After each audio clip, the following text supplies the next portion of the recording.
This town did not disappear overnight. It was erased from below. For years, people lived normal lives.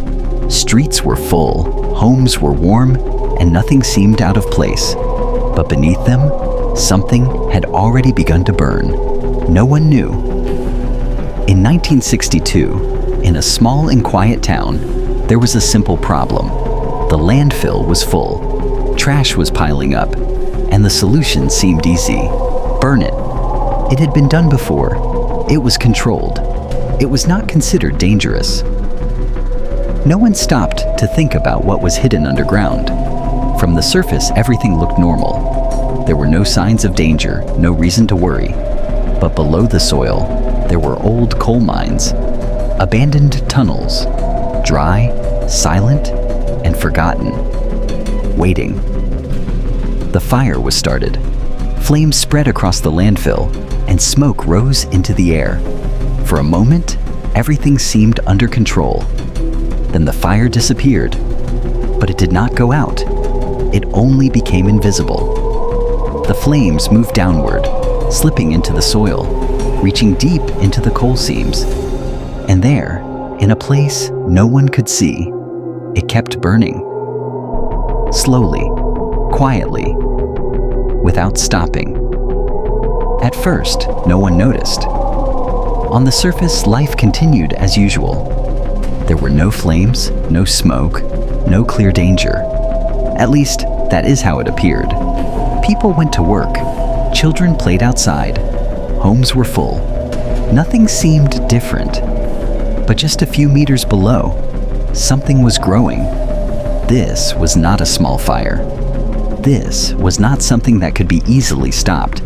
It was a chain reaction that had already begun. And the most dangerous part was this: no one even knew it had started. This is not just a story about fire. This is the story of a town that was slowly erased. At first, nothing seemed different. The town was the same. The streets were quiet. Life continued as usual. People went to work. Children played outside. Nothing felt wrong. Then, small changes began to appear. It started with smoke. Thin lines of smoke rising from the ground, not from buildings, not from chimneys, from the earth itself. At first, no one was concerned. Some thought it was just steam. Others blamed the cold weather. It did not seem dangerous, but the smoke did not stop. It kept coming back. Then came the smell, a strange, heavy odor in the air. Hard to describe, but impossible to ignore. Some people began to feel sick. Headaches, dizziness, a constant feeling that something was not right, even inside their homes. Measurements were taken. The results were not normal. High levels of carbon monoxide were coming from the ground, invisible, odorless, and deadly. Still, there was no clear answer. The fire had been put out. At least, that is what everyone believed. No one wanted to accept that it was still burning underground. Then, the ground began to change. Roads started to crack. Asphalt slowly broke apart. Some areas felt warm, even in cold weather. The earth was no longer stable. People started to worry, but they still did not understand the full danger. Then it happened. A boy was playing outside. A normal day. Nothing unusual. He took a step forward, and the ground opened. A deep hole formed beneath him. He began to fall. Hot air and gas rushed upward. For a moment, he disappeared into the earth. He was pulled out just in time, alive. But everything had changed. The danger was no longer hidden. There was a fire underground, and it was spreading. The ground was slowly collapsing, burning from below, breaking apart, becoming unstable. People were afraid now, but they still did not realize how late it already was, because the fire was still moving, and nothing was stopping it. By now, people were afraid. But fear did not stop the fire. The ground kept changing. Cracks spread across the streets. Sidewalks shifted. Some areas began to sink. Places that once felt solid were no longer safe. Smoke was everywhere. It rose from the roads, from backyards, from places no one expected.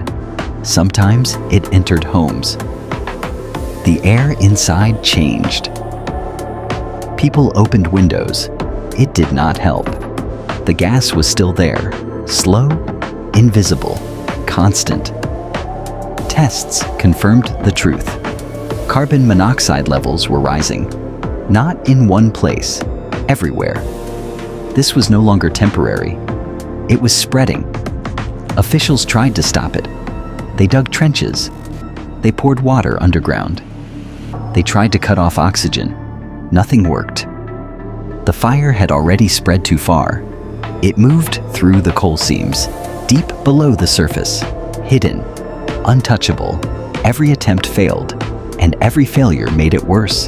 The ground kept collapsing. New cracks appeared. Some released hot gas and smoke. Others revealed something deeper, burning ground. In some areas, the heat below the surface was extreme, too dangerous to stand, too unstable to trust. People started to leave. At first, only a few, then more. Families packed what they could and left their homes behind. But not everyone left. Some refused. This was their town, their home. They believed it would stop. It did not stop. The fire kept moving, slowly, silently, without control. Officials reached a conclusion. One no one wanted to hear. The fire could not be stopped. Not now, not later, maybe not ever. The town was no longer safe, not above ground, not below it. And the most terrifying part was this: the fire was still spreading. What started as a simple decision had become something unstoppable. And now, only one question remained. What do you do when the ground beneath you can no longer be trusted? In the end, there was no solution. The fire could not be stopped. It had spread too deep, too far underground, and it was still moving. Officials were forced to decide, a decision that would change everything. The town had to be abandoned. At first, people resisted. This was their home, their memories, their lives. Everything they had built was here.